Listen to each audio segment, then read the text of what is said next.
Saudara, setelah terjaring operasi tangkap tangan di Bengkulu, KPK akhirnya menetapkan Gubernur Bengkulu, Rohidin Mersyah bersama dua pejabat daerah Bengkulu lainnya sebagai tersangka. KPK mengungkap Gubernur Bengkulu, Rohidin Mersyah diduga memeras anak buahnya untuk kepentingan pilkada. Wakil Ketua KPK Alexander Marwata menyebut salah satu cara mendapatkan dana untuk pilkada yaitu mencairkan gaji guru honorer. Alexander menambahkan, tak ada unsur politis dalam penangkapan hingga penetapan tersangka terhadap Gubernur Bengkulu Rohidin Mersyah.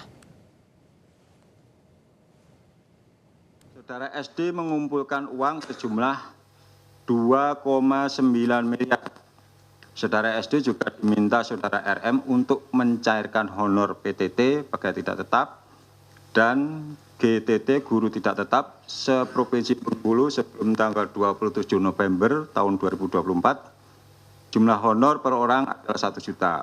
Termasuk antara lain ya dengan cara-cara seperti ini kan, mencari dukungan dengan menjanjikan nanti kalau saya menang kamu tetap jadi kepala dinas dan lain sebagainya. Ya. Kalau nggak mendukung, kalau saya menang nanti saya ganti. Ya kan seperti itu. Jadi. Selain ketiga tersangka, KPK juga menyita sejumlah dokumen barang elektronik beserta uang senilai 7 miliar rupiah sebagai barang bukti. Di mana uang senilai 7 miliar itu dalam bentuk pecahan rupiah, dolar Amerika Serikat maupun Singapura.